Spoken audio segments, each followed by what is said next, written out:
নমস্কার, কেমন আছেন সবাই? জিআর একটি ব্লগে আপনাদের স্বাগত জানাই। আজ মহালয়ার দ্বিতীয় পর্ব নিয়ে চলে আসলাম। আগের ভিডিওতে আপনারা দেখেছেন আমি বাজার করেছি, আর আজকে আমি বাজার টাজার করে কিন্তু সমস্তটা বুঝিয়েও নিয়েছি। তারপরে চলে আসলাম আমি কিন্তু এদিকে আলতা পরতে। আলতা পরে আমি কিন্তু সবসময় সচরাচর আলতা পরি না, শুধু লক্ষ্মী পুজো ছাড়া। কারণ আমি মনে করি লক্ষ্মী পুজোর দিনে বহু মানুষ একটু আলতা পরাটা বেশ ভালোই।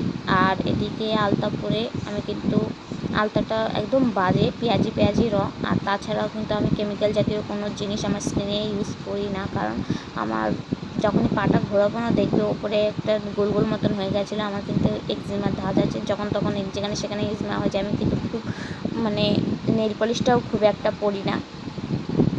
আর কি বলবো, দেখো আমার আলতার ফাইনাল লুক কেমন হয়েছে অবশ্যই কমেন্ট করে জানাবে। আর দেখো আমার শাড়ি, এই শাড়িটা আর গরদের শাড়ি, এই দুটো শাড়ি আমার অমাবস্যার জন্য, পুজোর জন্য।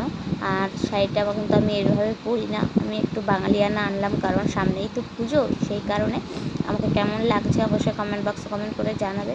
সারাটা দিন না খেয়ে দে আমি কিন্তু মায়ের সেবা করি। তো যারা বড় আছেন তারা আমাকে আশীর্বাদ করবেন যেন সারাটা জীবনে এভাবে সেবা করে যেতে পারি। আর কি বলবো বলো তো, ছোটোবেলা থেকে অনেক না পাওয়া নিয়ে বড় হয়েছি। তো এখন আগে আফসোস হতো জীবনে যে তুমি আমাকে এরকম কেন করলে বা এরকম কেন বানালে। ছোটোবেলায় যখন আজকে যেই চেহারাটা আপনারা দেখছেন, সেই চেহারাটা আমার ছোটোবেলায় কিন্তু ছিল না। একদম বিচ্ছিরি বিদঘুটে একটা চেহারা ছিল। নিজের লোকই আমাকে বলতো যে তোর কি কখনো বিয়ে হবে, কে বিয়ে করবে তোকে, এইরকম। তখন খুব খারাপ লাগতো সত্যি কথা বলতে। অনেক না পাওয়া নিয়ে বড় হওয়া, অনেক কিছু পেয়েছি আমি, আমার দুটো দিদি আর আমার ভাই ছোট। তো তারা যে জিনিসগুলো পেয়েছে হয়তো আমি সেই জিনিসগুলো পাইনি। অবহেলা ছাড়া আত্মীয় স্বজন যে যাই বলতো, এমনও গেছে আমি গিয়ে দাঁড়িয়েছি, ওরা গল্প করছে, আমাকে ওখান থেকে তাড়িয়ে দিয়েছে তো কেন এসেছিস, শুধু আমার চেহারাটার জন্য। সো যাই হোক, ভগবানের কাছে প্রার্থনা করি যেন তারা ভালো থাকে, সবাই ভালো থাকে, সবাইকে ভালো রেখো। আর আমার মতন যাদের জীবন দিয়েছ তাদেরকে একটু সুখ দিও। ছোটোবেলা থেকে হয়তো কষ্ট করেছি বলেই আজকে আমি সুখী। অনেকে আমার সুখ দেখে জ্বলে আর বলে তোর ভাগ্যটা কত ভালো। সত্যিই কি আমার ভাগ্য ভালো? না। সবাই বলে যে বিধি যা লিখে দেয় তাই হয় না, বিধি যা লিখে দেয় তাই হয় না। আমি যেই কর্মটা করব সেটাই আমাকে ফলস্বরূপ পাইয়ে দেবে ভগবান। হয়তো আমি কখনো কারোর ক্ষতি করিনি বলে আজ আমি সুখী, যেটা আমার মনে হয়।